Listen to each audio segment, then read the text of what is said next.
সম্মানিত দর্শক মণ্ডলী, আসসালামু আলাইকুম। আমি আপনাদের সম্মুখে ডায়াবেটিক রোগীদের কিছু প্রবলেম নিয়ে আলোচনা করব।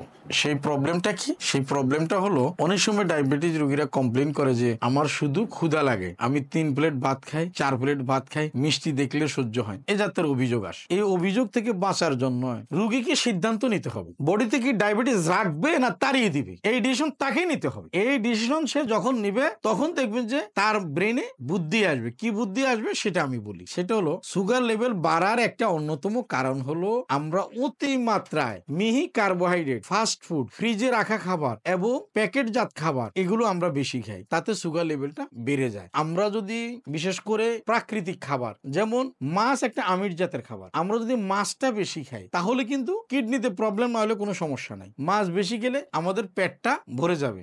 আমরা কয়েক প্রকার শাক খেতে পারি, যেমন থানকুনি পাতা, মেথির শাক, কালো জিরার শাক, বতুয়ার শাক, মূলার শাক, ফুলকপি, বাঁধাকপি, ক্যাপসিকাম সহ ইত্যাদি আমরা সালাদ তৈরি করে খেতে পারি। আমরা মূলত মিহি কার্বোহাইড্রেট থেকে নিজেকে সরে নিয়ে আসবো। তাহলে মাছ বেশি খাবো, আমরা শাক বেশি খাবো, আর সাইট্রাস জাতের ফল যেগুলো, যেমন আমরা, পেয়ারা, বাতাবি লেবু, কমলা লেবু, এ জাতের খাবার যেগুলো আছে এগুলো আমরা বেশি খাবো, শাক বেশি খাবো, আর বিভিন্ন প্রকার ডাল খাবো। তখন দেখা যায় যে পেটটা ভরে যাবে। বেশি না 7 থেকে 8 দিন পর্যন্ত যখন খাদ্য অভ্যাস এরকম নিয়ে আসবো, আর আমরা বিটাসেল অ্যাক্টিভেটরটা খাবো। বিটাসেল অ্যাক্টিভেটরটা আপনি বানিয়াতে ঔষধি ঘর সরবরাহ করতেছে, আরো বিভিন্ন জায়গা থেকে পাবেন। আপনি বিটাসেল অ্যাক্টিভেটরটা খাবেন। বিটাসেল অ্যাক্টিভেটর নিজেও আপনাকে ক্ষুধা মন্দা থেকে, অর্থাৎ বেশি ক্ষুধাটাকে সে আস্তে ধীরে ধীরে কাট করবে, কারণ এটা 8 জাতের খাবার। 8 জাতের খাবারগুলো সাধারণত সহজে রক্তস্রোতে মিশে যায় না, ধীরে ধীরে এটা ডাইজেশন হয়। এই জন্য আমরা এই জাতের খাবারগুলো খাবো, পাশাপাশি বিটাসেল অ্যাক্টিভেটর খাবো। তাহলে আমরা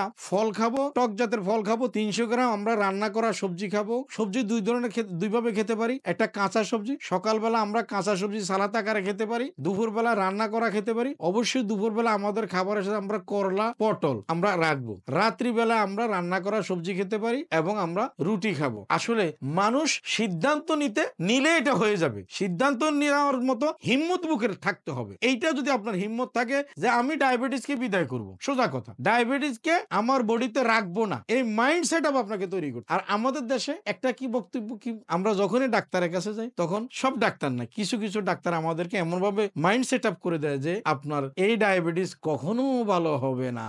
কিন্তু ডায়াবেটিস ভালো হওয়ার মতো রোগ। হ্যাঁ, কিছু কিছু ক্ষেত্রে ডায়াবেটিস ভালো হবে না। টাইপ 1 এটা আপনাকে ইনসুলিন নির্ভর, ভালো হবে না। আপনার যদি প্যানক্রিয়াসে ক্যান্সার হয় সেক্ষেত্রে এটা ভালো হবে না। আদার যদি কোনো কমপ্লিকেটেড রোগ থাকে সেক্ষেত্রে কখনো কখনো এটা যাবে না, কিন্তু বাট এটা নিয়ন্ত্রণে থাকবে। এখন নিয়ন্ত্রণে রাখা এই ডিসিশন আপনার। সুতরাং আসুন আমরা দিনে সকালে 1 চামচ বিটাসেল অ্যাক্টিভেটর, রাতে 1 চামচ বিটাসেল অ্যাক্টিভেটর খাই, এবং এই যে খাবারগুলোর কথা বললাম এই খাবারগুলো আমরা খাবো। তাতে দেখা যাচ্ছে 4 থেকে 6 মাসের ভিতরে প্যানক্রিয়াস সুন্দর হবে, সবল হবে, এবং আমাদের মাইন্ড সেট আপ পরিবর্তন হবে, খাবারের অভ্যাস পরিবর্তন হবে, এবং আমরা ব্যায়ামগুলো ঠিক মতো করবো। তাহলে দেখা যাচ্ছে যে বডি সুন্দর হবে, সবল হবে। এই জন্য আসুন জীবন সাজাই, জীবন বাঁচাই। আল্লাহ হাফেজ।